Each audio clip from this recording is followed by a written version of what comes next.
क्रांति की शुरुआत जो है वो दूसरों से उम्मीद रखकर नहीं होती है। क्रांति की शुरुआत होती है खुद क्रांति बन जाने से।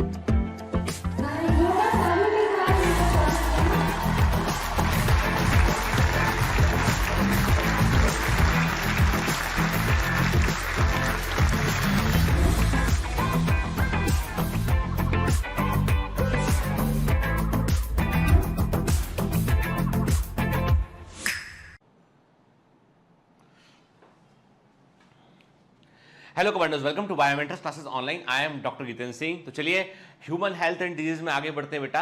तो पिछली क्लास में हमने देखे थे कुछ डिजीज के बारे में देखा, हमने जो है वो कॉमन कोल्ड के बारे में देखा, हमने कई बैक्टीरियल डिजीज के बारे में बात किया, हमने रेबीज के बारे में हमने बात किया। ठीक है, आप में से कई सारे बच्चों ने रेबीज को लेकर बहुत सारे क्वेश्चन पूछे। उन्होंने पूछा भी इसमें कि सर किसी ने बताया भी कि हमको 2 साल पहले 3 साल पहले डॉग बाइट हो गया था और हमने आधा ही जो है वो इंजेक्शन पूरे नहीं लगवाए, हमने कुछ लगवाए कुछ छोड़ दिए हमने, तो अब तो नहीं हो जाएगा। तो काफी लंबा समय हो गया बेटा, तो इतना लंबा नहीं होता है ये। आपने यदि वैक्सीन लगवाए हैं, कुछ भी वैक्सीन लगे हैं आपको, तो वो प्रोटेक्शन प्रोवाइड करते हैं। लेकिन हमेशा ध्यान रखिए इस बात को कि हमेशा जो भी कोर्स है किसी भी वैक्सीन का, किसी भी मेडिसिन का, वो हमेशा पूरा करना चाहिए। ठीक है, तो इस चैप्टर को बेसिकली जब मैं पढ़ाता हूं तो मैं एक प्रकार से एक डॉक्टर के तरीके से पढ़ाने की कोशिश करता हूं ताकि आपको बातें साफ साफ समझ में आए और आप उनका पालन जो है वो अपनी रूटीन लाइफ में भी करें आपके। This is one of the very important chapter for examination and for our life also. ठीक है, चलिए तो आगे बढ़ने के पहले जो है कुछ प्रश्नों के आप मुझे उत्तर देंगे। आप मुझे बताएंगे कि आपको बताना है एनी 3 वाटर बॉर्न डिजीज, क्या?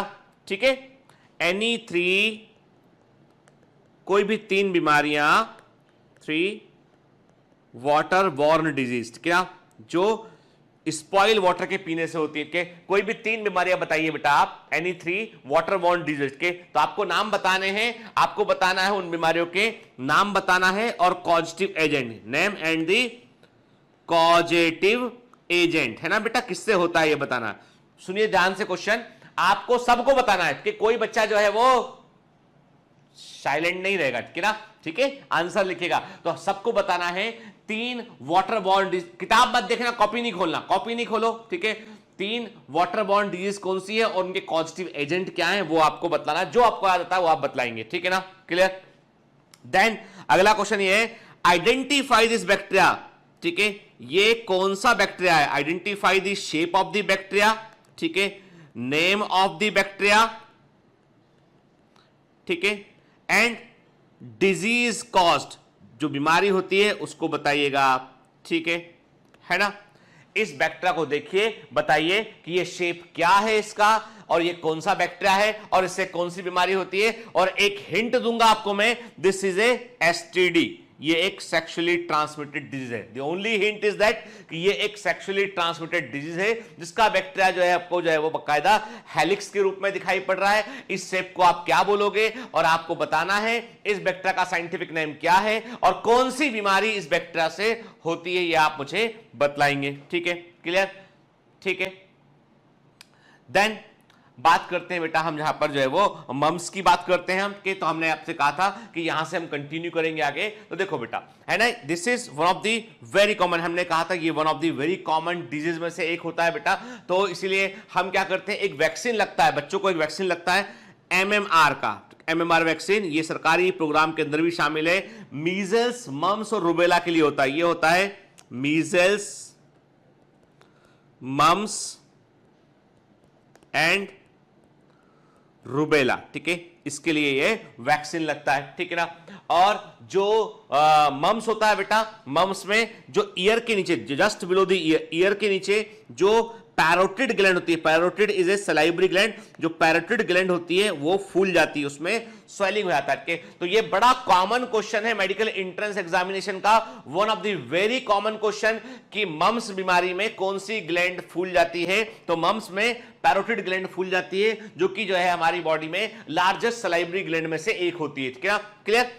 ठीक। और इसको अब डॉक्टर कैसे आइडेंटिफाई करते हैं, मतलब मुझे यदि किसी का पता लगाना है कि ये स्वेलिंग जो है नॉर्मल स्वेलिंग है या मम्स की स्वेलिंग है, ध्यान से बात सुनिएगा, ठीक है, तो मैं पता लगा लूंगा जरा में, यानी मैं उसको क्या करूंगा, पेशेंट को साइड से यहां से देखूंगा मैं और देखूंगा जो कंटूर होता है, ठीक है, यानी यहां पे क्या होता है, जैसे आप देखें ईयर को, तो ईयर से आप देखेंगे तो ये एक दरजे ईयर के नीचे हम बात करते हैं कंटूर होता है, ठीक है, ये हिस्सा, ठीक है, उभरा हुआ होता है हिस्सा, तो ये हिस्सा फ्लैट हो जाएगा, ये हिस्सा पूरा फूल जाएगा, ये तो मतलब वो पैरोटिड ग्लैंड की स्वेलिंग होती है। देख जैसे हम तस्वीर में देख रहे हैं कि दिस इज दी मम्स, ठीक है।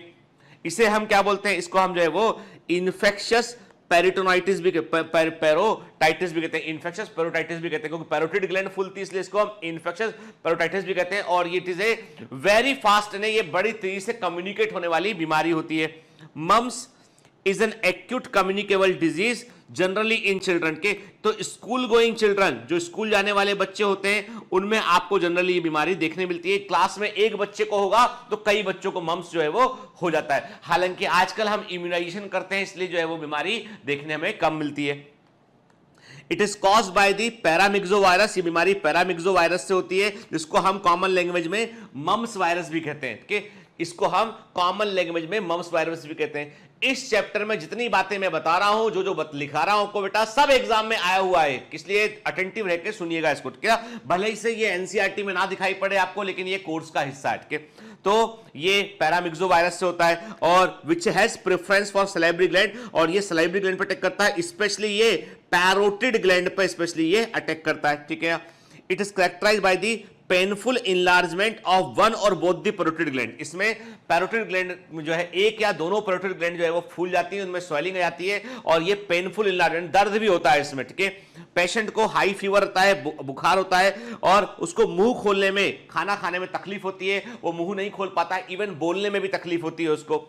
The virus, अब ये सबसे important, the virus is spread by discharges from the throat of the infectious person, मतलब ड्रॉपलेट इन्फेक्शन होता है, यानी पर्सन टू पर्सन कॉन्टेक्ट से तेजी से फैलता है। और इसमें क्या होता है, चूंकि इन्फेक्शन जो है वो थ्रॉट में होता है, तो छींकने से या खांसने से जो है वो, बेसिकली खांसने से जो है इन्फेक्शन दूसरे तक पहुंच जाता है, तो it is a droplet infection. तो ये ड्रॉपलेट इन्फेक्शन वाली बीमारियों को बेटा याद रखना एकदम, कि ये इंपॉर्टेंट है इस बार के लिए, ठीक है। इसका इंक्यूबेशन पीरियड जो है वो 12 से लेके 26 डे का होता है, इसका इंक्यूबेशन पीरियड 12 से लेके 26 दिन का होता है, ठीक है। एडल्ट्स में क्या होता है, टेस्टिस और ओवरीज में भी इन्फ्लेमेशन आता है। एडल्ट्स में यदि अधिक उम्र में किसी को मम्स होता है, जनरली चांसेस कम होते हैं क्योंकि बॉडी का इम्यूनिटी काफी अधिक बढ़ चुका होता है, लेकिन यदि अधिक उम्र में किसी को मम्स होता है तो उसके टेस्टिस और ओवरी ने, मेल में टेस्टिस और फीमेल में ओवरीज पर भी इन्फ्लेमेशन हमको देखने मिलता है। और यदि टेस्टिस में इन्फेक्शन आ जाता है तो ऐसे व्यक्ति जो होते हैं वे स्पर्म को, नॉर्मल स्पर्म को प्रोड्यूस नहीं कर पाते हैं, तो वो स्टेराइल हो जाते हैं और उन जो है वो कभी जो है पिता नहीं बन सकते हैं, ठीक है। One attack of mumps gives life long immunity, जिंदगी में एक ही बार बस व्यक्ति को मम्स होता है, लाइफ में केवल एक बार व्यक्ति को मम्स होता है, उसके बाद वो पूरी जिंदगी के लिए बॉडी, हमारा इम्यून सिस्टम उससे लड़ना सीख जाता है, फिर दोबारा मम्स का अटैक नहीं होता है, ठीक है, क्लियर।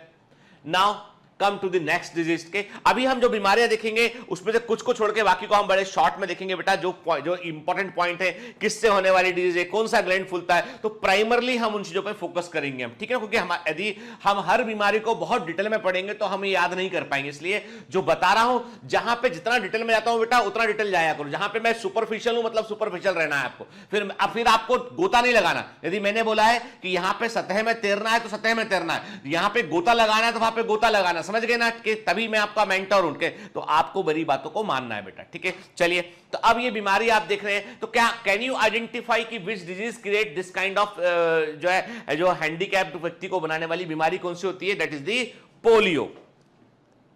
आप पाएंगे कि आपके मोहल्ले पड़ोस में, आस पड़ोस में आपको 2-3 लोग ऐसे मिलेंगे जिनको पोलियो हुआ होगा, और अधिकांश लोग जो आपको मिलेंगे वो ऐसे मिलेंगे आपको जो 40 जने, तकरीबन 40 साल, 35 या 40 साल से अधिक उम्र के लोग आपको वो देखने मिलेंगे, कि ये इससे अधिक उम्र के लोग आपको देखने मिलेंगे के आसपास के, बहुत कम, यानी बहुत पिछड़ा इलाका होगा, तो वहां पे आपको जो है वो 15-16 साल के बच्चे भी आपको पोलियो वाले अफेक्टेड लोग आपको मिल सकते हैं। एक जमाने में पोलियो ने बता रहा हूं, एक जमाने में पोलियो ने कम से कम जो है वो 50 लाख से भी अधिक लोगों को विकलांग बनाया हुआ है थ्रू आउट द वर्ल्ड। कहने बड़े पैमाने पर हर साल लाखों लोग जो है वो विकलांग हो जाते थे, इनका एक पैर जो है काम नहीं करता था, कई बार दोनों पैर में होता था। तो ये पोलियो देखने हमको मिलता है। आज भी हम देखेंगे कि कई लोग आपको ऐसे मिलेंगे जिनका एक पैर छोटा छोटा है, वीक है, और वो वॉक नहीं कर पाते, चल नहीं पाते वो, ठीक है, क्योंकि उन्हें पोलियो हो गया था।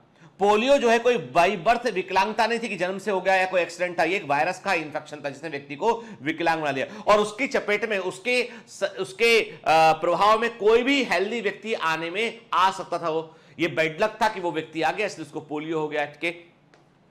तो देखिए आप देख रहे हैं तस्वीर, बड़ी हमें दिखाई पड़ते हैं ऐसे लोग। फिर पोलियो की बात करते हैं बेटा, तो पोलियो को पूरा नाम है पोलियो माइलाइटिस, पूरा नाम इसका पोलियो माइलाइटिस है, शॉर्ट में पोलियो कहते हैं, और इसको हम इन्फेंटाइल पैरालिसिस भी कहते हैं। तो पोलियो का पूरा नाम है पोलियो माइलाइटिस, इसको हम इन्फेंटाइल पैरालिसिस भी कहते हैं। Polio is the most prevalent in hot and dry weather के, और हमारी कंट्री के लिए, एशिया के लिए पोलियो जो है बड़ा खतरनाक बन के आया था।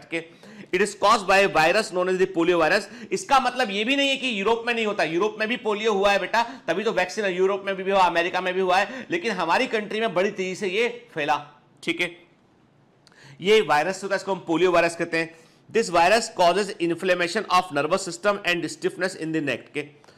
इंपॉर्टेंट चीज के आप याद रखिएगा, ये जो वायरस होता है, ये वायरस बेसिकली नर्वस सिस्टम में, तंत्रिका तंत्र में इन्फ्लेमेशन करता है, हमारी नर्व्स में इन्फ्लेमेशन करता है, और गर्दन में स्टिफनेस करता है, और it also destroy motor nerve cell in the spinal cord. ये स्पाइनल कॉर्ड में मोटर नर्व सेल को डिस्ट्रॉय करता है, जिसके चलते जो है वो स्पाइनल कॉर्ड से जो सप्लाई, जो स्पाइनल कॉर्ड से जो लोअर मोटर न्यूरॉन जो सप्लाई करते हैं, जो वास्तव में मसल्स को सप्लाई करते हैं, वे डिस्ट्रॉय आते हैं। भाई ऊपर का आपने क्या किया, ये बिजली के, हमारा पूरा नर्वस सिस्टम कैसे काम करता है, जैसे ये हेड है, ये हेड है, हमारा ब्रेन है, ये स्पाइनल कॉर्ड है, ठीक है।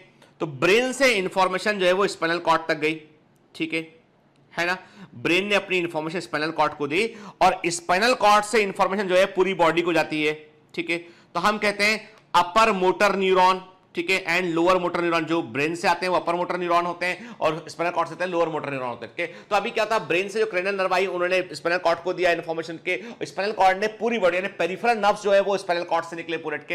अब ये जो नर्व है वो पूरे के पूरे क्या हुआ, बॉडी में सप्लाई किए हर जगह पे जाके। तो क्या हुआ कि स्पाइनल कॉर्ड में जो है आपके मोटर न्यूरॉन जो होते हैं, उनमें जो है उनको डिस्ट्रॉय कर दिया, उनको इसने destroy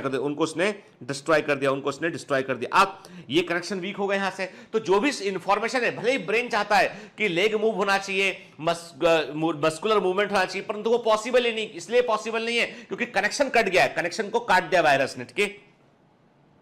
the muscles fail to work and shrink due to lack of the nerve impulse के, मसल्स काम नहीं कर पाती है। जब मसल्स में इंफॉर्मेशन नहीं पहुंचेगी तो मसल्स की एट्रोफी होगी, तो मसल्स कमजोर पड़ जाएंगे। एट्रोफी मतलब होता है कि उनकी ग्रोथ नेगेटिव होने लगती है।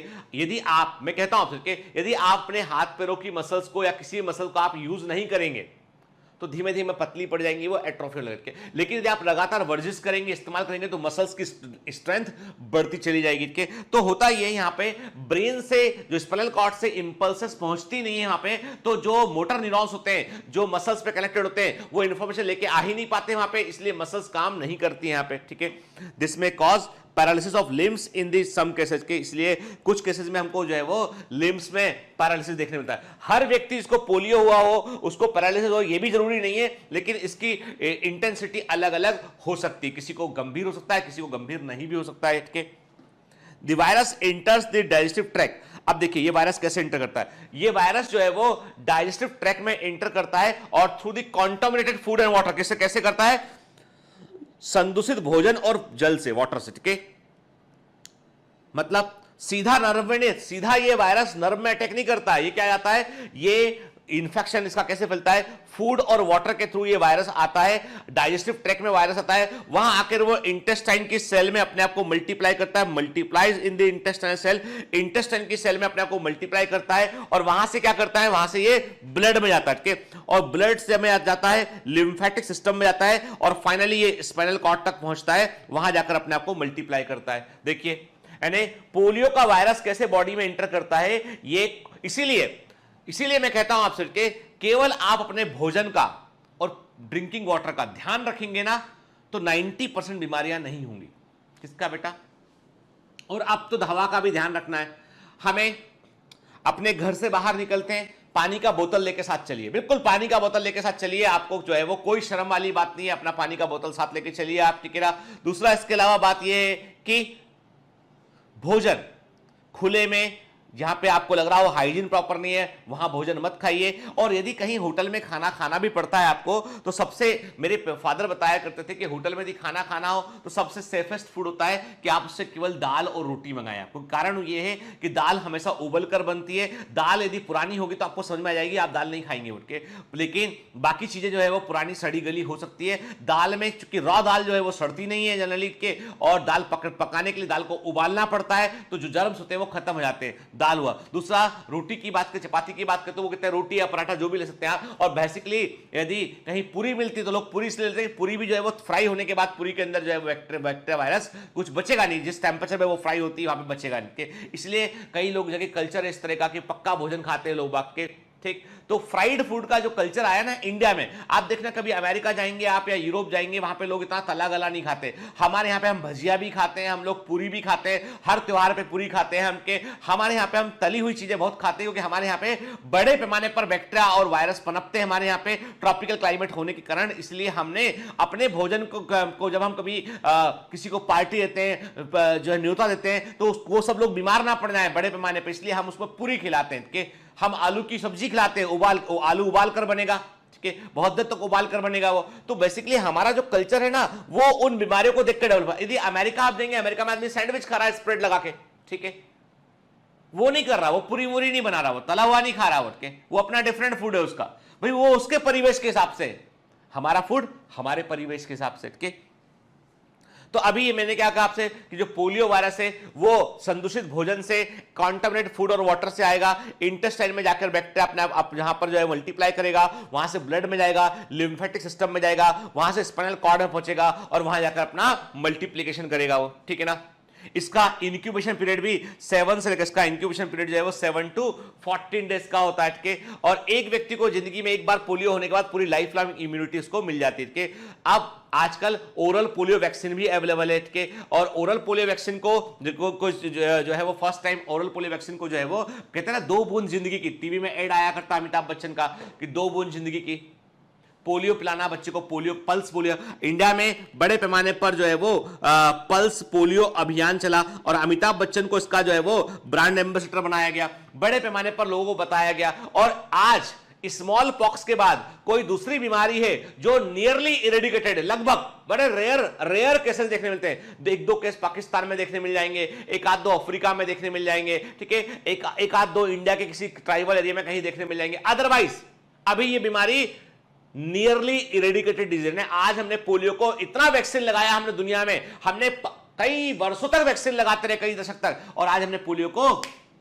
हटा दिया। यूरोप से इरेडिकेट, अमेरिका से कंप्लीटली इरेडिकेट, ठीक है, और एशिया में नियरली इरेडिकेट हो चुका, ऑलमोस्ट खत्म हो चुका पोलियो, ठीक है।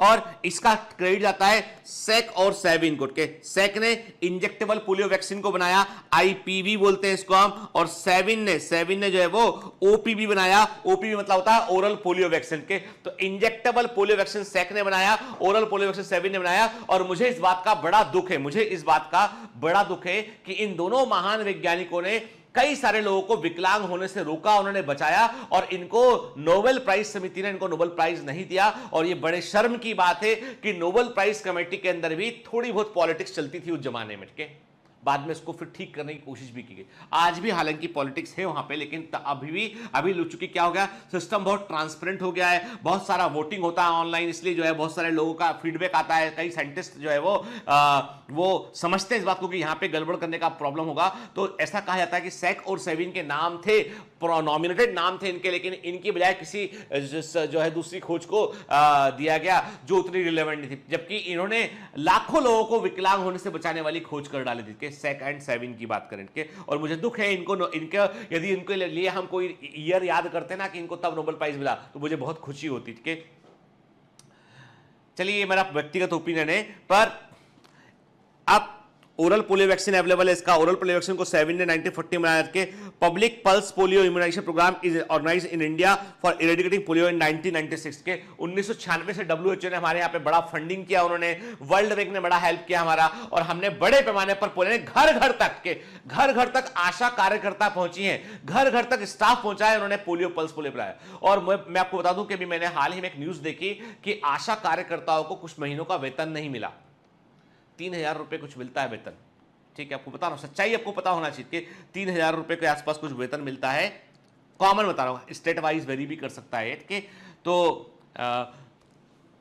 और सबसे इंपॉर्टेंट रोल प्ले करती है, बता दूं मैं, हेल्थ केयर सिस्टम में जो आदमी सबसे क्लोज कांटेक्ट में ना लोगों के, जिसके संबंध बिल्कुल बहन बेटी जैसे संबंध, बहन बेटी भाभी ऐसे संबंध है कि रिलेशनशिप से पुकारते हैं जिसको लोग, वो आशा कार्यकर्ता है। और यदि आशा वर्कर का रिस्पेक्ट यदि हम नहीं करेंगे और उनको मैं कहता हूं सबसे पहले वेतन उनको मिलना चाहिए, उसके बाद दूसरों को सैलरी मिलना चाहिए, और यदि आप उनका सैलरी रोक लेंगे तो आप जो ग्राउंड लेवल पे काम कर रहा है उसको डिमोटिवेट कर रहे हैं। मैं आप बोलने का मतलब मैं बोल रहा हूं सारी मशीनरी से बोल रहा हूं, मैं छोटा आदमी, बहुत छोटा आदमी हूं, लेकिन मेरे विचार ये है कि मुझे लगता है कि जो लोग हमारे ग्राउंड लेवल पे काम करते हैं, जमीनी स्तर पे काम करते हैं ना, उनका यथोचित सम्मान करना मेरी नहीं पूरी सरकार की जिम्मेदारी है, हर व्यक्ति की जिम्मेदारी है कि आशा कार्यकर्ता को, हॉस्पिटल क्लिनिक में काम करने वाले जो वार्ड बॉय हैं, नर्सेज हैं, उनको, ठीक है, सपोर्टिंग स्टाफ है जो, उनको सबको यथोचित सम्मान मिलना चाहिए और सबको समय पर वेतन मिलना चाहिए, क्योंकि आदमी का अपना घर परिवार है, वो कैसे चलाएगा बताइए कि आप उसे डिमोटिवेट करेंगे तो। इसलिए जब ये लॉकडाउन हुआ, तमाम समस्याएं हुई पूरा, तो मेरा जो स्टाफ था मैंने सबको इंश्योर किया, मेरे सारे स्टाफ को, मेरा क्लिनिक का स्टाफ, मेरा बायोमेंटर्स का स्टाफ, के मेरे बाकी दूसरे वेंचर का स्टाफ, मैं सबको इंश्योर किया कि बिल्कुल चिंता मत कीजिए, 1 तारीख को पैसा आपके अकाउंट में होगा। और मैंने पूरा हर एक का ध्यान रखा। किसी के फादर जो है उस दौरान उनको ऑपरेशन करना पड़ा, उनका गॉल ब्लैडर का ऑपरेशन हुआ, उस स्टाफ के पास में फाइनेंस पैसे की कमी थी, कुछ दिक्कत था उनको उनके, और उनको ऑपरेशन बॉम्बे के अंदर ऑपरेशन हुआ तो उसमें जो है उनको 5 लाख रुपए की रिक्वायरमेंट थी, उसको भी जो है वो, मैं आपको जनरल बता रहा हूं कि मैं I don't want to disclose the name and all details के, तो we provide economic help to that fellow. हाँ, ये बात जरूर है कि वो इकोनॉमिक हेल्प जो है वो उनसे उन्हें एज ए लोन दिया गया, जिसको धीमे धीमे वो हमको रिकवर कर देंगे। पर बुरे वक्त में किसी की आर्थिक मदद करना, उसको लोन देना भी, बगैर इंटरेस्ट के लोन देना, उसको वो भी एक जो है वो, मैं कहता हूं कि एक अच्छी स्टेप में से एक है वो, कि जो हमारे ऑर्गेनाइजेशन ने किया अपने सारे स्टाफ के लिए। हम लोग एक परिवार है, इसलिए जब आप कोई उनसे कुछ कहता है तो मुझे बुरा लगता है, क्योंकि वो सब हमारे परिवार का हिस्सा है। सरकार को सोचना चाहिए कि हर एक व्यक्ति जो काम कर रहा है ना, वो भी परिवार का हिस्सा है, कि वो इस भारत देश के परिवार का हिस्सा है जो पूरे सिस्टम को चला रहा है, तो हमें उसको यथोचित सम्मान और उसका हक उसे मिलना चाहिए। ठीक, मैंने न्यूज सुना और मैंने न्यूज को पढ़ा, देखा कि आशा कार्यकर्ता प्रोटेस्ट कर रही है बड़ी संख्या में, तो मुझे बुरा लगा, बहुत बुरा लगा मुझे, इसलिए मैंने ये बात अपनी कह दी है। इसका लेक्चर से कोई संबंध नहीं है। ठीक, आपके परिवार में भी कई लोग आशा कार्यकर्ता होंगे, तो मैंने सबको कहता हूं कि मेरी विनम्र मेरा नमस्कार उनसे कहिएगा, स्वीकार करें वो, और वो जो सेवा कर रहे हैं ना, मैं डॉक्टर होने के नाते समझ सकता हूं कि आशा कार्यकर्ता कितनी इंपॉर्टेंट होती है। ठीक, फिर तो पल्स पोलियो इम्यूनाइजेशन प्रोग्राम जो है वो उसको 1996 में जो है इसको शुरू किया गया, इरेडिकेट पोलियो को इरेडिकेट करने के लिए, और फाइनली पोलियो को हमने इरेडिकेट कर दिया। And the credit goes to this great scientist के सेक एंड सेवन के। देखिए, अखबार का टाइम मैगजीन के फ्रंट पेज पर छपा हुआ है कि इस आदमी ने विकलांग करने वाली बीमारी का इलाज खोज लिया है, अब आगे कोई भी विकलांग नहीं होगा। वायरस के यानी वायरस पर विजय, वायरस के ऊपर विजय का झंडा गाड़ दिया सैक ने। आप देखिए टाइम मैगजीन के फ्रंट पेज पर जब छपा हुआ है के लिखा हुआ है, देखिए आप अखबार न्यूयॉर्क टाइम्स के, सेक वैक्सीन वर्क्स, ठीक है, फोटो छपा हुआ है अखबार में के, vaccine then Salk polio vaccine proof success, millions will be immunised soon, city school begin short April 25 के। देखिए उस समय का अखबार की कटिंग है कि जबरदस्त मजा आता देख के, ऐसा लगता है जुनून आता है कि देख के ऐसा लगता है कि यही तो वो लोग हैं जो ना धर्म के फेर में हैं, ना राष्ट्र के फेर में हैं, ना वो सीमाओं के फेर में हैं, वे केवल एक चीज जानते हैं, मानवता को बचाने के लिए ये जो दिखाई नहीं पड़ते ना शत्रु, इनसे निपटना है, इनसे लड़ना है। वे कहते हैं तुम अपनी बंदूकें लेके निकल जाओ, तुम्हें जो करना तुम करते रहो, हम उससे लड़ रहे हैं जिससे लड़ने का साहस किसी दूसरे मानव में नहीं होगा। ये है सेक और सेविन, क्या जबरदस्त, फैंटास्टिक। आज हमारे बच्चे सुरक्षित हैं जिनको पोलियो नहीं हो सकता है, just because of these great scientist. ठीक है ना? आप सब यदि हेल्दी हैं, बिल्कुल हेल्दी हैं आप, मैं मानता हूं आप हेल्दी हैं, तो आप सोचिए credit goes to the Calmette Guerin tuberculosis के लिए। ठीक है ना? डिप्थीरिया के वैक्सीन बनाने वाले कोट के जितने वैक्सीन है सब जो लगे हैं आपको ना, हर एक साइंटिस्ट आपको बचाया है एक बड़ी बीमारी से। ठीक है ना? इसलिए please focus on studies. Life sciences biology लेने के बाद में आप एमबीबीएस में जाते हैं, एमबीबीएस कीजिए आप, उसके बाद आप एमडी कर कीजिए, एमडी पैथोलॉजी में कीजिए, माइक्रोबायोलॉजी में कीजिए, आप रिसर्च में जाइए।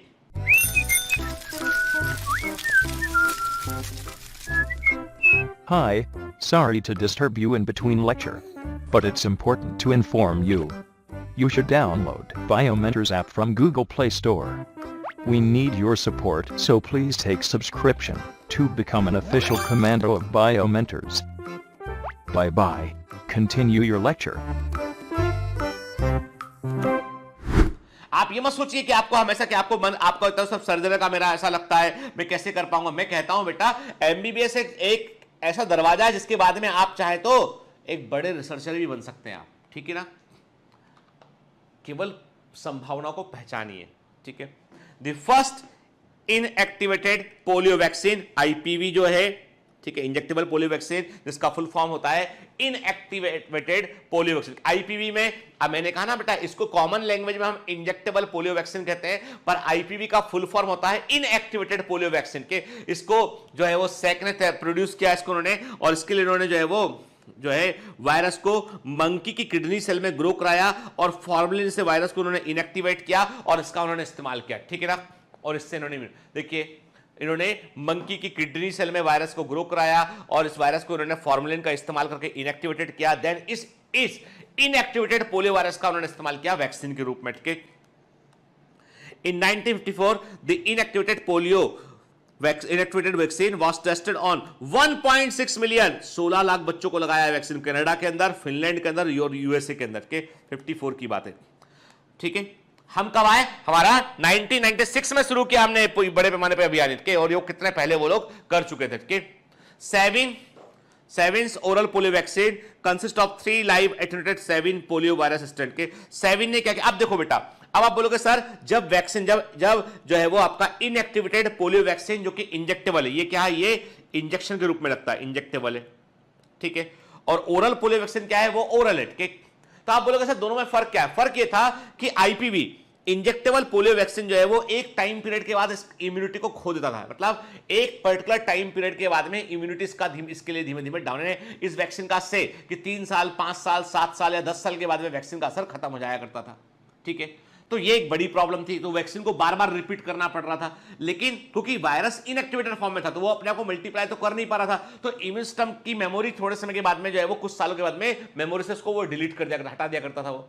अब इसका इलाज ढूंढा सेविन ने ऐसे लाइव वायरस का इस्तेमाल किया उन्होंने कि जो बॉडी के अंदर जाके जो है वो मल्टीप्लाई करते हैं, इम्यून सिस्टम उसको पहचान सकता है, लेकिन वो बीमारी को पैदा नहीं कर सकते। They can not produce the disease, वो बीमारी को पैदा नहीं कर सकते। और ऐसा सही था ये 99.6% लोगों के लिए कि 99.6% लोगों में ये बीमारी को नहीं कर सकते, लेकिन 0.4% अनफॉर्चुनेट लोग थे जिनमें इस वैक्सीन ने, जो ओरल वैक्सीन थी, उसने बीमारी को किया।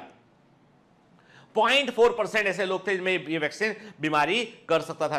तो अब प्रॉब्लम ये था कि सेविन का वैक्सीन एक बार लगवा लो आप तो पूरी लाइफ कोई चिंता ही नहीं करना है, लेकिन उसमें रिस्क था 0.4% जो है वो कि वो किसी को वैक्सीन लगने के बाद भी पोलियो हो सकता है, तुरंत वैक्सीन से पोलियो हो सकता है। ऐसे 2-3 केसेस मैंने भी देखे हुए हैं, लेकिन बाद में डिसाइड किया WHO ने, तमाम परम्यूटेशन कॉम्बिनेशन में आके उन्होंने कहा कि एक काम करते हैं, इसका डोज थोड़ा मैनेज करते हैं, थोड़ा सा इसको वैक्सीन को इंप्रूव करते हैं, डोज इसका थोड़ा मैनेज करते हैं और दोनों वैक्सीन मिला के लगाते हैं। आज पोलियो के खिलाफ आईपीवी भी लगता है और ओपीवी भी देते हैं, मतलब आज पोलियो के खिलाफ जो है हम ओरल पोलियो वैक्सीन का डोज भी देते हैं हम इसमें, जो और वीक स्ट्रेन का होता है, और हम आईपीवी भी देते हैं। इससे क्या होता है कि इम्यूनिटी स्ट्रांग रहती है। आईपीवी के कारण क्या होता है, आईपीवी देने से जो है इनएक्टिवेटेड पोलियो वैक्सीन देने से क्या होता है, इम्यूनिटी बॉडी की तेजी से बूस्ट करती है, और जो फिर उसके बाद हम ओरल पोलियो ड्रॉप लाते हैं तो ओरल पोलियो ड्रॉप का वायरस मान लीजिए गलती अपने आप को मल्टीप्लाई भी कर रहा है और बीमारी पैदा करने वाला भी होगा, तो ये वैक्सीन पहले लगा वैक्सीन जो है उसके खिलाफ इम्यूनिटी प्रोवाइड कर देगा, तो वो वायरस लिविंग तो रहेगा लेकिन बीमारी नहीं कर पाएगा। तो सबसे बेस्ट कॉम्बिनेशन निकल के सामने आया कि आईपीवी और ओपीवी को हम जो है मिक्स करके वैक्सीनेशन प्रोग्राम में हम रखें। इसीलिए आप देखेंगे कि वैक्सीनेशन प्रोग्राम में केवल ओरल पोलियो वैक्सीन नहीं है, उसमें आईपीवी भी शामिल है और ओपीवी भी शामिल है उसके अंदर, ठीक है। Now come to the next disease, that is the dengue. Dengue बोलते हैं इसको, डेंगू बोलते हैं इसको, हम डेंगी भी कहते हैं इसको, दोनों प्रोनाउंसिएशन सही है के। हम लोग इसको जो नॉर्थ में जो लोग हैं अधिकांश वो डेंगू कहते हैं, दिल्ली वाले इसको जो है डेंगी कहते हैं, ठीक। आप देख रहे हैं इसमें कि this is one of the most dangerous disease में से एक है, ये भी कारण, उसके पीछे कारण ये है कि इसमें यदि बिगड़ गया तो फिर इसमें जो है वो कई बार खतरा है। डेंगू जो है हर साल कई सारे लोगों की जान चली जाती है डेंगू से भी, और डेंगू एक गंभीर बीमारी में से एक है के। आपने सुना होगा एक जो है बड़े फिल्मकार जिनको हम कह सकते हैं यश चोपड़ा, उनकी डेथ भी जो है वो डेंगू होने के कारण हुई थी, ठीक है। डेंगू जो है वो वायरल डिजीज है, ये डेंगी वायरस से या डेंगू वायरस से होता है, ठीक है। और इसके लिए सबसे खतरनाक कोई मच्छर है ना, वो एडीज है, वो के सही, वो है एडीज के। Aedes the most dangerous mosquito. यानी आप बोलोगे सर फिर जो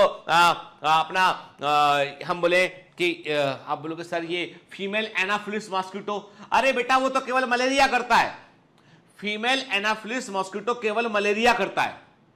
ये एडीज है ना, इतना बदमाश है कि ये मलेरिया के अलावा 50 मलेरिया नहीं करता है लेकिन 50 ठोक चीजें करता है, मतलब चिकनगुनिया ये लेके आएगा, येलो फीवर ये लेके आएगा, ठीक है, डेंगू ये लेके आएगा, जिका वायरस ये लेके आएगा।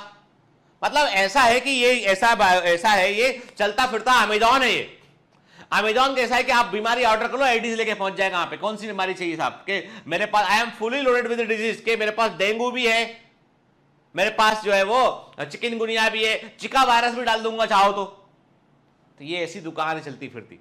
कौन, एडीज, खतरनाक है। और सबसे बड़ी बात है, मलेरिया वाला मच्छर जो है थोड़ा सा लाज शर्म रखता है कि रात के समय आएगा अंदर घर में, फिर रात को काटेगा, शाम को आके, शाम की खिड़की खुली होगी तो शाम को अंदर आएगा, फिर रात को आराम से जब आप सो जाएंगे तब आपको काटेगा, अपना आराम से खून वून पिएगा उठ के, वो ऐसा करता है एनाफिलिस के। ये बेशरम भी है, दिन में खिड़की खुली दिन में अंदर जाएगा के, दिन में काटेगा आके वो, ठीक। तेज भी है, उसको थोड़ा सा स्लो उड़ता है, थोड़ा तेज भी उड़ता है के, दिन में ही काटेगा एकदम कि लेके आया हूं बीमारी ले लो भाई, ठीक है। ये कौन है, एडीज, ठीक है। चलो देखते हैं, तो बात करते हैं टाइम डेंगू फीवर की बात करें। जो मॉस्किटो जिससे फैलता है वो है एडिस इजिप्टी के, यानी एडिस इजिप्टी। मॉस्किटो का नाम नहीं भूलना है, एडिस इजिप्टी इज द मॉस्किटो, जो पेशेंट से, जिस पेशेंट को काटेगा उससे ब्लड लेगा, ब्लड में यदि वायरस होगा तो वायरस इसके अंदर जाएगा, देन ये transmit virus in the saliva, इसके अंदर वायरस ग्रो करेगा, सलाइवा में पहुंचेगा, फिर ये अगले व्यक्ति को काटेगा तो वायरस उसकी बॉडी में ये डाल देगा, ठीक है, यानी थ्रू सलाइवा वायरस उसकी बॉडी में पहुंच जाएगा और ऐसे ये डेंगू को फैलाता है, ठीक है। डेंगू में जो है तेज हेडेक होता है, सिर दर्द होता है, मस्कुलर पेन होता है, ठीक है, हड्डियों में दर्द होता है, जोड़ों में दर्द होता है, नोजिया, वोमिटिंग, उल्टी आती है इसमें, वोमिटिंग ऐसा लगता है, ठीक है, बॉडी पे कई सारे रैशेस बन जाते हैं इसमें, और आंखों में भी दर्द होता है, ठीक है। आई पेन का होना भी एक one of the important identification symptom में से एक होता है। आंखों के सिर दर्द होगा, आंखों में ऐसा लगेगा आंखों के ठीक पीछे दर्द हो रहा है ऐसा लगेगा इसमें, ठीक है, बॉडी पर रैश पड़ जाएंगे इसमें, ठीक है। सीवियर बॉडी एक होगा इसके अंदर, तो इसका नाम ही क्या है, बैकबोन फीवर। क्या है इसका, बैकबोन फीवर, ठीक है। Dengue fever, dengue fever is a tropical viral disease spread by Tiger mosquito Aedes इजिप्टी के। किससे फैलता है, टाइगर। और ये मॉस्किटो हमारे कंट्री में आए हैं ब्राजील से, ठीक है। ये मॉस्किटो ब्राजील से, एक बार आपको बता दो बैठ के, पहले ये बीमारी यदि आप अपने दादाजी से पूछेंगे, ठीक है, अपने ग्रैंड पेरेंट्स से पूछेंगे, आप आपकी दादी माँ से पूछेंगे, आप दादाजी से पूछेंगे आप कि ये बीमारियां पहले थी क्या, या पापा से पूछेंगे, बोलेंगे नहीं पहले डेंगू वेंगू नहीं था इतना, अभी अभी बहुत हुआ है। कारण ये था कि हमने जो है कुछ कंटेनर जो बॉर्न आउट टायर होते, सुनिएगा कहानी के, बड़े मजेदार कहानी के, हमने क्या किया, हमने कुछ टायर जो इस्तेमाल हो चुके थे उन टायर का रबर लेने के लिए हमने उनको परचेस किया, हमारी किसी इंडस्ट्री ने परचेस किया, ब्राजील में कहीं परचेस, दक्षिण अमेरिका में कहीं परचेस किया उसको के, वहां से बड़े बड़े जहाज के अंदर वो टायर को रखकर लाया गया। कहां लाया गया? उसको इंडिया लाया गया।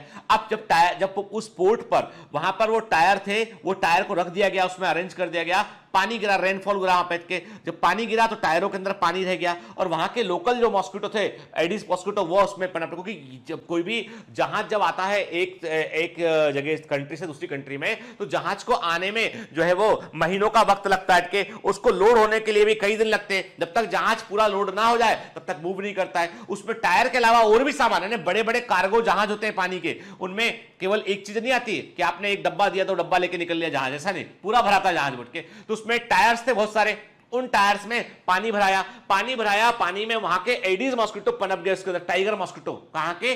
ब्राजील के, दक्षिण अमेरिका कॉन्टिनेंट के। और वो जहाज जो है वो कहां आया? वो जहाज पानी से होता होता इंडिया तक पहुंचा के।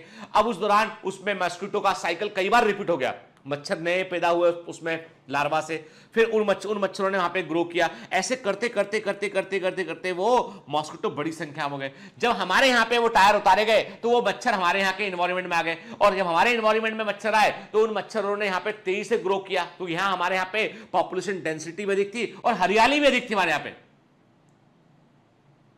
तो यहाँ पे वो तेजी से ग्रो किए। फीमेल मॉस्किटो जो है वो ब्रीडिंग के लिए वो ब्लड चाहिए होता है उसको, और मेल मॉस्किटो जो है फलों का रस लेता है कि यहाँ पे वो तेजी से ग्रो किया।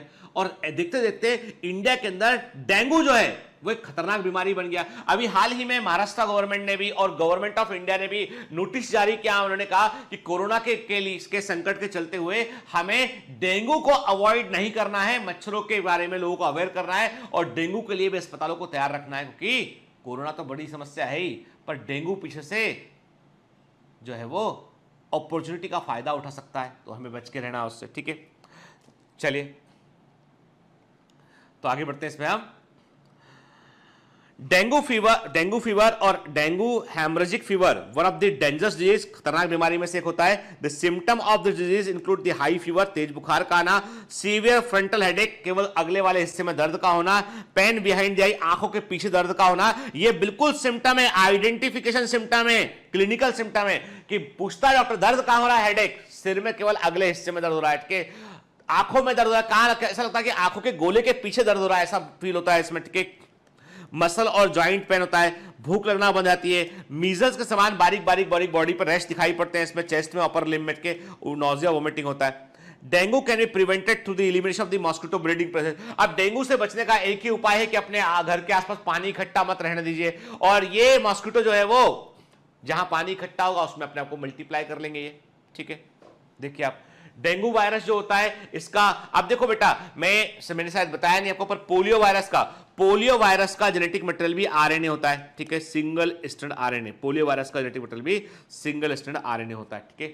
ठीक है, क्लियर। स्मॉल पॉक्स वायरस का genetic material double stranded DNA होता है। नोट कर लो के, स्मॉल पॉक्स वायरस का genetic material double stranded DNA होता है। ठीक है, पोलियो वायरस का genetic material single strand RNA होता है। ठीक है, डेंगू वायरस का जेनेटिक मटेरियल भी क्या होता है बेटा? Single strand RNA is the genetic material for the dengue virus. ठीक है, ठीक है। अब डेंगू के कॉम्प्लिकेशन क्या होते हैं? कि डेंगू के कॉम्प्लिकेशन ये होते हैं इसमें कि इसमें जो है वो गम्स, मसूड़ों से ब्लीडिंग होने लगती है इसमें, के व्यक्ति एकदम थका हुआ फील करता है, और वोमिटिंग में कई बार जो है वो वोमिटिंग में ब्लड भी आ सकता है इसमें के, और तेज पेट दर्द, सीवियर एब्डोमिनल पेन हो सकता है इसमें के, लगातार वोमिटिंग इसमें हो सकती है के, और सांस लेने में तकलीफ भी इसमें हो सकती है के। ये सब WHO के अकॉर्डिंग बताए गए खतरनाक सिम्टम है। यदि इनमें से कोई भी सिम्टम होता है तो पेशेंट को तुरंत हॉस्पिटलाइज करने की जरूरत होती है। ठीक है, और डेंगू का कोई, आप बोलेंगे सब यदि हॉस्पिटलाइज कर दिया तो हॉस्पिटल में डेंगू का ट्रीटमेंट होता है सिम्टोमैटिक एंड सपोर्टिव। ठीक है, जब हम जो है वो जब हॉस्पिटल में जाते हैं राउंड पे तो हम यही लिख के आते हैं पर्चे के सिम्टोमेटिक एंड सपोर्टिव ट्रीटमेंट के। तो हम क्या कर सकते हैं कि फ्लूइड वॉल्यूम मेंटेन है कि नहीं है पेशेंट का, इलेक्ट्रोलाइट बैलेंस बराबर है कि नहीं है, सोडियम पोटेशियम क्लोराइड उसका लेवल बराबर है कि नहीं है, एबीजी जो आर्टरियल ब्लड गैस है वो बराबर लेवल पे है या नहीं है के हम ये देखते हैं। उसके अंदर के प्लेटलेट काउंट ब्लड रिपोर्ट जो है बराबर है कि एमएससी काउंट क्या है उसका, प्लेटलेट काउंट क्या है उसका, वो चीजों पर हम ऑब्जर्व करते हैं, डब्ल्यूबीसी काउंट क्या है उसका, उस पर नजर रखते हैं हमके। तो पेशेंट को हम प्रॉपर हाइड्रेशन मेंटेन करते हैं, प्लेंटी ऑफ वाटर देते हैं ताकि पेशेंट डिहाइड्रेट ना करे, हम के पेशेंट को प्रॉपर रेस्ट देते हैं, और बुखार के लिए उसको हम जो है एसिटामिनोफेन पैरासिटामोल जैसी दवाई देते हैं इसको हम के। और यदि हमें डाउट लगता है कि कोई बैक्टीरियल इन्फेक्शन सुपरसीड ना कर जाए तो कभी कभी हम एंटीबायोटिक देते हैं जब हमें बैक्टीरियल इन्फेक्शन का डाउट होता है, अदरवाइज हम एंटीबायोटिक का इस्तेमाल नहीं करते हैं वायरल डिजीज में, ठीक है ना। ठीक, अब ये कुछ रिसर्च कहती है कि जो पपीता होता है, पपीते का की जो लीफ होती है उसका एक्सट्रैक्ट जो होता है, और पपीता जो होता है वो डेंगू के खिलाफ जो है वो लड़ने में हेल्प करता है, और ये थोड़ा सा प्लेटलेट काउंट को बढ़ाता है। तो ये आप में से कई लोगों ने सुना होगा इस बारे में, तो ये गलत नहीं है, ये सही है, लेकिन मेडिकली बहुत अधिक इस पर रिसर्च अभी हुआ नहीं है इस पर, लेकिन पपाया लीफ जो है वो प्लेटलेट काउंट को इंप्रूव करने में रोल प्ले करता है, दैट इज इंपॉर्टेंट थिंग, ठीक है। Now come to the next, अब अगली बीमारी पर बात करते हैं, वो है येलो फीवर।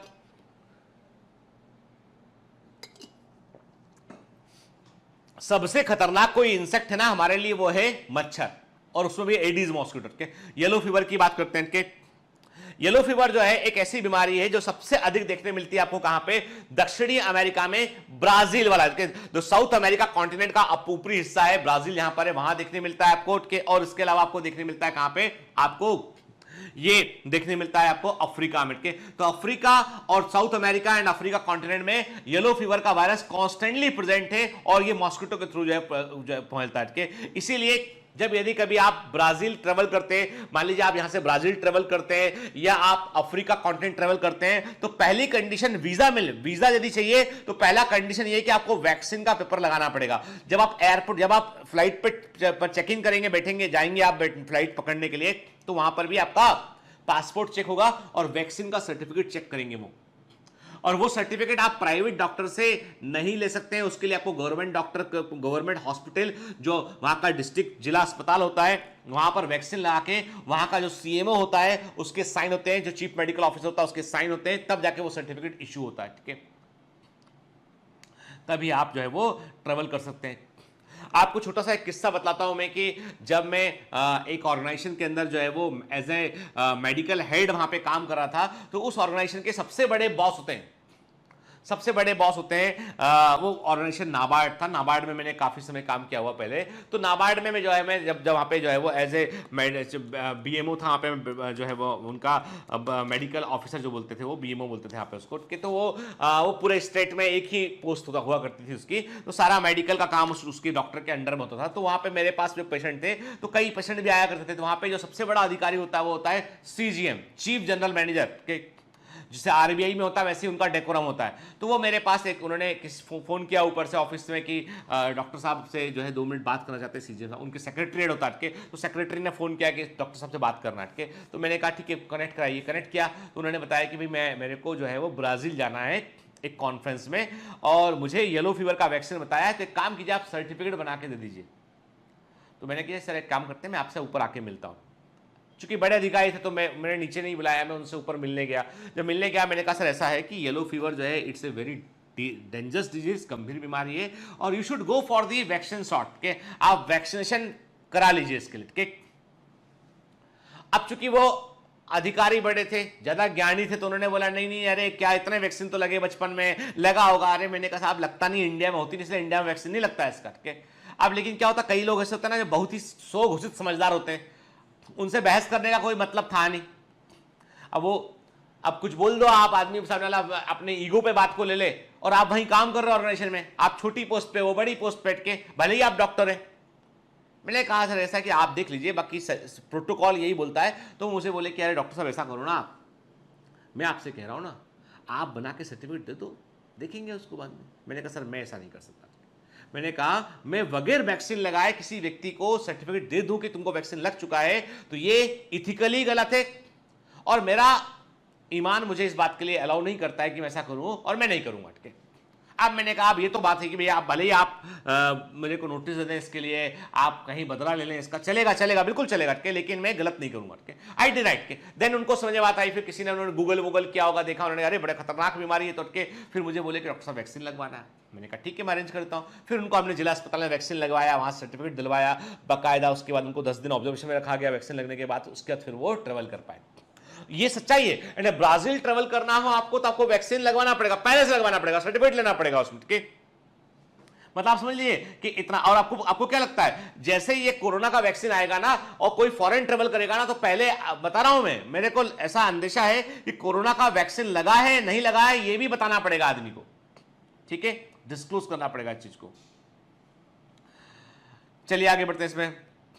तो अभी हम देख रहे हैं कि यहां पे हम बात कर रहे हैं इसमें कि येलो फीवर के सिम्टम्स क्या होते हैं के। तो देखिए इसमें सडन ऑनसेट ऑफ फीवर जो है वो बुखार आता है, इसमें ठंड लग के बुखार आता है इसमें के, सीवियर हेडेक होता है और जो है बैक पेन होता है ना, कमर में दर्द होता है, इसमें पूरी बॉडी में जो है जोड़ों में दर्द होने लगता है, इसमें की थकान रहने लगती है, इसमें नॉजिया और वोमिटिंग होता है, और सीवियर केसेस में जो है वो ब्लीडिंग हो जाती है, बॉडी में ब्लीडिंग हो लगती है, नाक से के स्किन से ब्लड आने लगता है इसमें के, और बॉडी पूरी बॉडी जो है उसमें जो है येलो डिस्कलरेशन होता है कि ये लीवर को डैमेज करती है और बड़े पैमाने पर बिलिरुबिन जॉइंटिस होने लगता है, बिलिरुबिन बॉडी में इकट्ठा होने लगता है, ठीक है ना।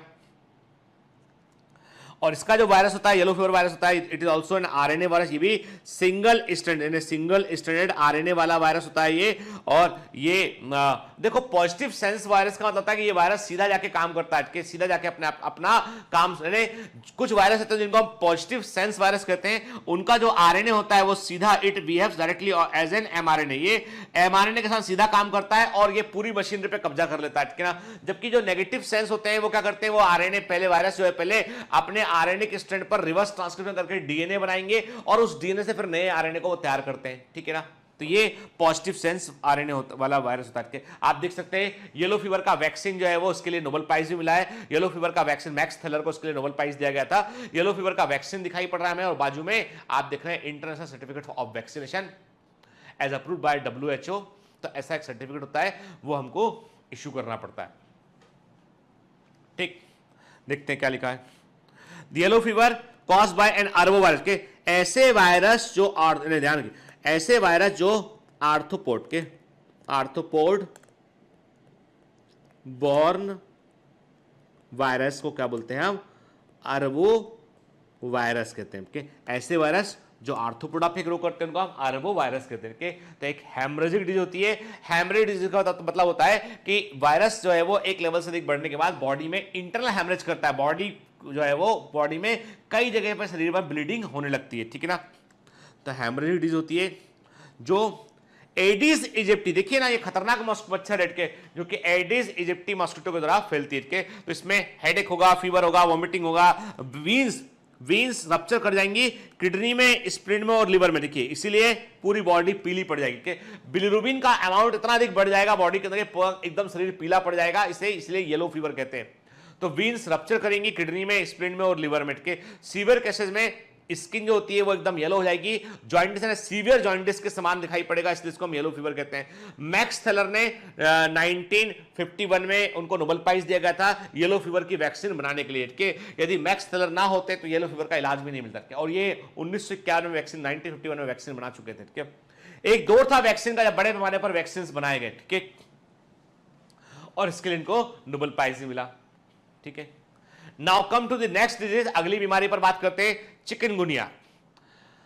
आप बोलोगे सर कितनी बीमारी पढ़ाओगे भैया, देखो जो जरूरी है कोर्स में जो एग्जाम में आता है वो बीमारी तो पढ़नी पड़ेगी आपको निफा वायरस भी पढ़ना पड़ेगा, आपको जिका वायरस भी पढ़ना पड़ेगा, आपको इबोला वायरस भी पढ़ना पड़ेगा, और आपको कोरोना वायरस भी पढ़ना पड़ेगा, भले ही एनसीईआरटी में ना हो, इसलिए पढ़ना पड़ेगा आपको क्योंकि ये कंटेम्परेरी टॉपिक है, ह्यूमन हेल्थ वाले, और जो एग्जाम में आ सकते हैं, ठीक है। चिकनगुनिया ये भी एडिस मॉस्किटो से फैलने वाली बीमारी है बेटा के, और इसमें सबसे बड़ी प्रॉब्लम क्या है, चिकनगुनिया जो है वो उतनी गंभीर बीमारी नहीं है, लेकिन ये बाद में बीमारी ठीक होने के बावजूद जो है ये बहुत कष्ट देने वाली बीमारी है। मतलब इसमें जोड़ों में दर्द लगातार बना रहता है और ये बहुत परेशान करता है सालों तक, ठीक है। ये हम देख रहे हैं चिकनगुनिया वायरस दिखाई पड़ रहा है पे आपको, और फिर आप देख रहे हैं स्किन में ऐसे रैशेस करते हैं, स्किन में आपको ऐसे कई सारे रैशेस दिखाई पड़ते हैं चिकनगुनिया के दौरान, ठीक है ना। Chikungunya virus is spread to people by the bite of the infected mosquito. कौन सा होता है वो? एडीज मॉस्किटो होता है बेटा के। मोस्ट कॉमन सिम्टम फीवर और जॉइंट पेन होता है इसमें, हेडेक होगा, मसल पेन होगा, जॉइंट स्वेलिंग होगा और रैश, बॉडी पर रैश होंगे इसमें। Outbreak have occurred in countries Africa, Asia, Europe और इंडिया और Pacific, Indian ocean, Pacific ocean, सब में इसका आउटब्रेक जो है वो देखा गया। 2013 में चिकनगुनिया वायरस को पहली बार चिकनगुनिया वायरस को 2013 में देखा गया था अमेरिका में, ठीक है ना। There is a risk that virus will be imported to new areas by infected traveler। के ऐसा कहा जाता है कि ये वायरस पूरी दुनिया में केवल ट्रेवलर्स के दौरान, एक जगह पे कहीं वायरस प्रेजेंट था ये, वहां से वो सब जगह पर वायरस फैल गया के। और अभी तक इस वायरस का कोई भी वैक्सीन हमारे पास में नहीं के, चिकनगुनिया वायरस का कोई वैक्सीन हमारे पास में नहीं है के। किससे फैलता है ये? एडिस इजिप्टी और एडिस एल्बोपिक्टस जो है, ये दोनों मच्छर मॉस्किटो जो है, इनकी बॉडी पर आपको सफेद सफेद धब्बे दिखाई पड़ेंगे और ये मॉस्किटो दिन के समय जनरली काटते हैं ये, ठीक है ना। ठीक, दिन के समय जनरली ये एग्रेसिव डे टाइम वाइटर होते हैं ये, ठीक है, और ये इसको फैलाते हैं।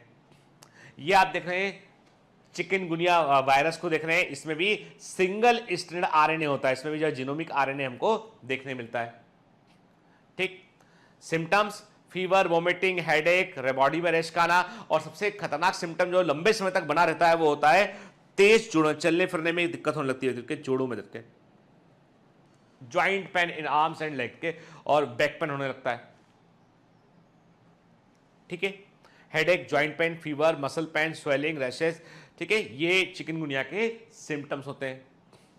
ठीक, ये देखिए हम टाइम्स ऑफ इंडिया का हमने एक कटिंग यहां पर लिया है दिखाने के लिए आपको कि viral disease transmitted by Aedes aegypti and Aedes albopictus mosquito, typical symptom, ठीक है, डिजीज इज रेयरली फैटल, यानी इस बीमारी से कोई मरता नहीं है, लेकिन ये बीमारी क्या होती है? ये बीमारी आपको जो है वो बहुत लंबे समय तक परेशान करती है। कारण ये कि जोड़ों में रहने कई सारे लोग जो है वो इसके बाद वो नॉर्मल लाइफ को लीड नहीं कर पाते क्योंकि उनके जोड़ों में दर्द बड़ा सड़ा बड़ा है, उनको लगता है कि आर्थराइटिस हो गया है और एक प्रकार से पार्शियल डिसेबिलिटी टाइप का ये क्रिएट करता है, ठीक है ना। ठीक है, मस्किटो काटने में फैलता है बेटा, है ना। तो इसमें symptoms will begin to appear 3 to 7 days after the bite of the infected mosquito. मतलब इंक्यूबेशन पीरियड कितना होता है? 3 से 7 दिन का जो है इंक्यूबेशन पीरियड होता है इसका, ठीक है। 3 to 7 days का इंक्यूबेशन पीरियड होता है। अब प्रिवेंशन के उपाय क्या है भाई? मच्छर ना पनपे, पहले तो ये इंश्योर कीजिए आपके पानी को कहीं खुले में स्टोर ना करें, आप ध्यान रखें आप कंटेनर में कहीं पानी इकट्ठा ना रहो, खुला ना रहे कंटेनर, ठीक है, उसको साफ करते रहे। आप घरों में खिड़कियों में आप जो है वो जाली लगवाएं ताकि मच्छर अंदर ना आए। ध्यान रखें आप इसमें ब्रीडिंग एरिया ना प्रोवाइड करें मच्छरों को आपके, और मच्छरों से बचने के लिए मच्छरदानी का इस्तेमाल करें या मॉस्किटो रिपेलेंट का आप इस्तेमाल करें। ठीक, अब नेक्स्ट क्लास में हम जिस बीमारी के बारे में बात करेंगे वो है जिका वायरस के। ऐसी खतरनाक बीमारी जिसके बारे में साइंटिस्ट को काफी समय के बाद मालूम चला के देखा गया कि किसी जगह पर कुछ मच्छर के काटने पर कुछ लोगों को हल्का हल्का बुखार आता है, और स्पेशली प्रेग्नेंट महिलाओं को जब बच्चे का जन्म होता है तो बच्चों का सिर छोटा होता है, माइक्रोसिफेली होती है। शुरू में साइंटिस्ट को लगा कि ये एक जेनेटिक डिजीज है, एक जो है वो इनबॉर्न डिजीज है, जीन्स खराब होंगे इनके, इसलिए ऐसा हुआ, कोई जेनेटिक फॉल्ट होगा। लेकिन जब देखा उन्होंने कि एक एरिया में लगातार एक एरिया में जो है छोटे सिर वाले बच्चों का जन्म हो रहा है, तब साइंटिस्ट चौंक गए कि ऐसा कैसे पॉसिबल है कि एक पूरा का पूरा शहर, एक गांव है, एक विलेज है, उसमें सब बच्चों का जन्म हो रहा है और छोटे सिर वाले बच्चे हो रहे हैं। साइंटिस्ट चौंक गए। तब रिसर्च किया तो मालूम चला कि it is a virus infection के जो प्रेग्नेंट महिलाओं में यदि होता है तो छोटे बच्चों के अंदर माइक्रोसिफेली हमको देखने मिलता है। आप देख सकते हैं पिक्चर के अंदर के, दैट इज द जिका वायरस। तो इसके लिए आपको डिटेल जानने के लिए आपको अगले लेक्चर तक इंतजार करना पड़ेगा, ठीक है। तो नेक्स्ट सेक्शन में हम बात करेंगे बेटा जिका वायरस के बारे में, निफा वायरस के बारे में बात करेंगे हम, ठीक है। और भी हम जो हमारे वायरस डिजीज है रिसेंटली जिनका हमने सामना किया है उनके बारे में ब्रीफ में देखेंगे। देखो बेटा, है ना, 1 या 2 लेक्चर एक्स्ट्रा लग सकते हैं चैप्टर में, लेकिन हमको वो चीजें जो है वो ठीक से कवर करनी पड़ेंगी। एंड पहले डिजीज वाला पार्ट कवर करेंगे हम, देन हम इम्यूनिटी वाला पार्ट कवर करेंगे, देन फिर हम जो है वो एडिक्शन वाला पार्ट इसमें कवर करेंगे। चैप्टर बड़ा है और मैं पढ़ाता हूं तो चैप्टर थोड़ा और बड़ा हो जाता है, उसके लिए मुझे आप माफ कर दिया करो, क्योंकि मैं सिलेबस को 100% कवर करता हूं एंड 110% कवरेज देता हूं ताकि कोई भी क्वेश्चन छूट ना जाए आपसे, ठीक है ना, क्लियर। तो चलिए पढ़ते रहिए बेटा, मेहनत करते रहिए, all the best.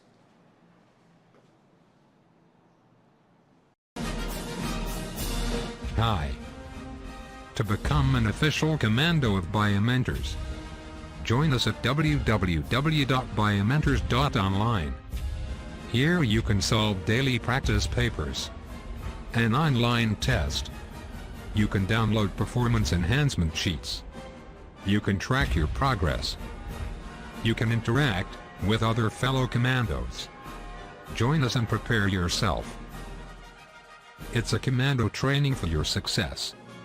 Download Biomentors online app from Google Play Store.